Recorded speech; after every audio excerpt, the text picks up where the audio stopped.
চলবে এই সমকোড মানছি না, মানব না। এই 9 জুলাই ভারত বন্ধ সফল করুন, এই 9 জুলাই ভারত বন্ধ সফল করুন। তাই তো বলি জাতীয় কংগ্রেস ছিল জাতীয় কংগ্রেস ছিল রাহুল গান্ধী ছিল কমল সাহেব ছিল সঞ্জয় সিং ছিল।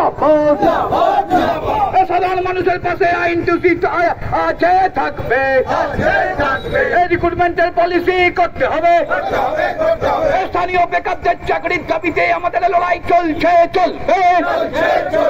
এনজিসিএস এর বকেয়ার দাবিতে আমাদের লড়াই চলছে, চলবে। বন্দে মাতরম, আইন টুসি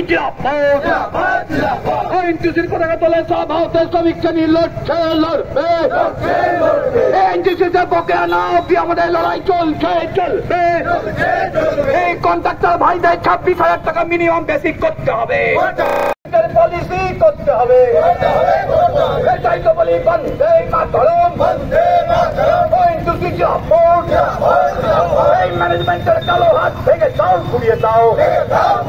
এই কালো ম্যানেজমেন্টের কালো হাত ভেঙে দাও, ঘুরিয়ে দাও। বন্দে মাতরম। পশ্চিম বর্ধমান জেলা ইন্দ্রজিৎ সুভাষ শাহ জিন্দাবাদ, রাহুল গান্ধী জিন্দাবাদ, কমল সাহেব জিন্দাবাদ। রাহুল গান্ধীর নেতৃত্বে সারা ভারতবর্ষের শ্রমিক কৃষক এক হও। দুনিয়ার মেহনতি মজদুর, স্থানীয় বেকারদের চাকরির দাবিতে আমাদের লড়াই চলছে, চলবে। স্থানীয় বেকারদের চাকরির দাবিতে আমাদের লড়াই চলছে, চলবে।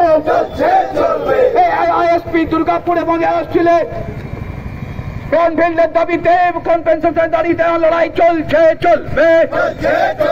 আইন টুসি জিন্দাবাদ, স্থানীয় বেকারদের চাকরির দাবিতে আমাদের লড়াই চলছে, চলবে। মিনিমাম 24,000 টাকা বেসিকের দাবিতে আমাদের লড়াই চলছে, চলবে। এই 9,000 টাকা পেনশনের দাবিতে আমাদের লড়াই চলছে, চলবে। ডিসইনভেস্টমেন্ট মানছি না, মানব না। ডিসইনভেস্টমেন্ট মানছি না, মানব না। রাহুল গান্ধী জিন্দাবাদ, মল্লিকার্জুন খড়গে জি জিন্দাবাদ, সোনিয়া গান্ধী জিন্দাবাদ, জি সঞ্জীব রেড্ডি জিন্দাবাদ, ডক্টর সঞ্জয় সিং জিন্দাবাদ। সরকারের কালা কোড বাতিল করো। এই শ্রমিক বিরোধী কোড মানছি না, মানব না। এবং লেবার কোড বাতিলের দাবি আমাদের লড়াই পশ্চিম বর্ধমান জেলা ইউনিয়নের সভাপতি শ্রী সুভাষ সাহার নেতৃত্বে সারা পশ্চিম বর্ধমান জেলায় এই লড়াই শুরু হয়। এবং এর সঙ্গে আমাদের এনজিসিএস এর যে বকেয়া এবং স্থানীয় বেকারদের চাকরির দাবিতে যেভাবে চারিদিকে হল্লা চলছে, আমরা সব সময় স্থানীয় বেকারদের চাকরি ফার্স্ট প্রায়োরিটি দুর্গাপুর এবং এসপি, আইএসপি এবং ছোট ছোট কারখানাতে সুভাষ সাহার নেতৃত্বে চলছে, আমরা তার সমর্থনে আছি। আজকের এই স্লোগান শাউটিং, আজকের এই অবস্থান বিক্ষোভের মাধ্যমে আমরা ম্যানেজমেন্ট এবং কেন্দ্রীয় সরকারকে জানাতে চাইছি যে 17 দফা দাবিতে আগামী 9 জুলাই যে সাধারণ ধর্মঘটের ডাক দেওয়া হয়েছে 10টি শ্রমিক সংগঠনকে কেন্দ্র করে, তাতে আমরা সমর্থনে আছি। আমরা স্থানীয় বেকারদের সমর্থনে আছি।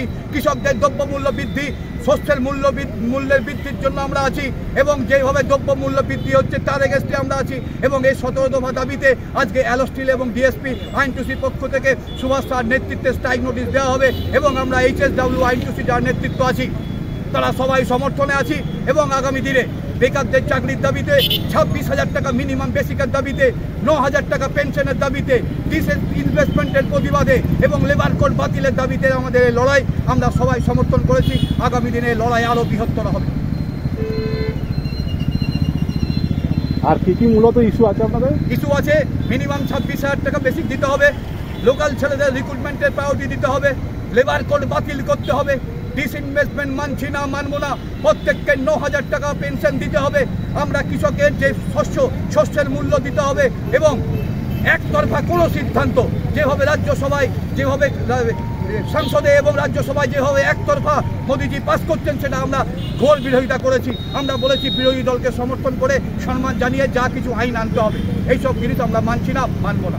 আপনার নাম? আমার নাম রজত দীক্ষিত, আমি Hindustan steel workers union general secretary এবং আমার সঙ্গে আছেন পশ্চিম বর্ধমান জেলা আইনজীবী সভাপতি সুভাষ সাহা মহাশয়, দীপঙ্কর দুবে, ওয়ার্কিং প্রেসিডেন্ট পরেশ সাহা, পরেশ কর্মকার এবং প্রদীপ দত্ত, আমাদের বিপ্লব, আমাদের লক্ষণদা, আমাদের উজ্জ্বল রুইদা, সবাই আমরা একসঙ্গে এসেছি। লোকাল যারা লোক তারাও একসঙ্গে এসেছি এবং সমস্ত HSW নেতৃত্ব এখানে আছেন, কন্ট্রাক্টর ভাইরাও আছেন।